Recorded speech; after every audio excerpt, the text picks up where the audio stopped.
Prokaryotic and eukaryotic sales. Basically prokaryotic और eukaryotic cells जो हैं वो बेसिकली होते क्या हैं। जब ये दुनिया बनी तो इस दुनिया के ऊपर जो पहले पहले जो सेल्स अपेयर हुए उन सेल्स को कहा जाता है कि वो हैं प्रोकैरियोटिक सेल्स। पुराने सेल्स भी हम इसको कह सकते हैं। फिर वक्त जो है वो गुजरता गया, टाइम टू टाइम जो है वो इस सेल के अंदर तब्दीलियाँ आती गई, इसके अंदर बहुत सारी मॉडिफिकेशंस हो गई और फिर मॉडिफिकेशंस होने के बाद इन प्रोकैरियोटिक सेल्स से कुछ न्यू किस्म के सेल्स बन गए जिन्हें हम क्या कहते हैं कि वो क्या है, यूकैरियोटिक सेल्स हैं। तो इस दुनिया में दो किस्म के सेल्स मौजूद हैं जिसे हम प्रोकैरियोटिक एंड यूकैरियोटिक सेल्स कह सकते हैं। ठीक है, तो प्रोकैरियोटिक पुराने सेल्स को कहा जाता है और यूकैरियोटिक न्यू सेल्स को कहा जाता है। इनमें इन दोनों सेल्स में जो है वो कुछ सिमिलैरिटीज भी हैं और डिफरेंसेस भी हैं। ठीक है, तो हमने बेसिकली उन सिमिलैरिटीज मतलब उन दोनों के अंदर क्या क्या चीज़ें जो है वो कॉमन है, इन दोनों में कौन कौन सी चीज़ें जो है वो एक जैसी हैं, और डिफरेंसेस इन दोनों में जो है वो क्या क्या जो है वो चीज़ें अलग हैं, इन चीज़ों को हमने जो है वो इस टॉपिक में डिस्कस करना है। तो सबसे पहले सिमिलैरिटीज देख लेते हैं। Similarities between the prokaryotic and the eukaryotic cell.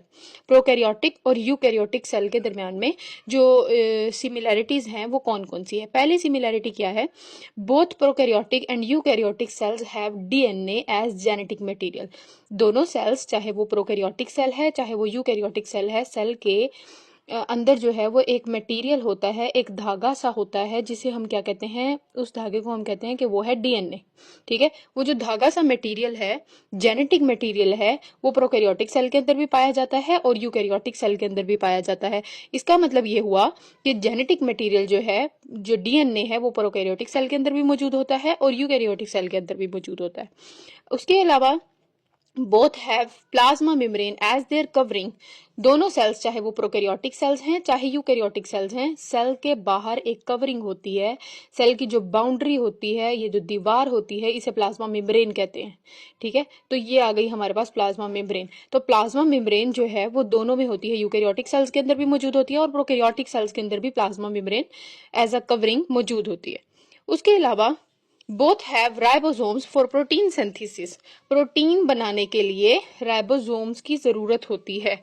ठीक है, सेल के अंदर बहुत सारी चीजें हैं जो प्रोटीन से मिलकर बनी हुई होती हैं, तो प्रोटीन बनाने वाला भी तो कोई बंदा होना चाहिए। तो वो जो प्रोटीन बनाने वाली चीज है उसका नाम है राइबोसोम्स। तो वो जो राइबोसोम्स हैं वो प्रोकैरियोटिक सेल के अंदर भी होते हैं और यूकैरियोटिक सेल्स के अंदर भी मौजूद होते हैं। ठीक है, तो ये तीन सिमिलैरिटीज जो हैं वो प्रोकैरियोटिक और यूकैरियोटिक सेल्स में पाई जाती हैं। उसके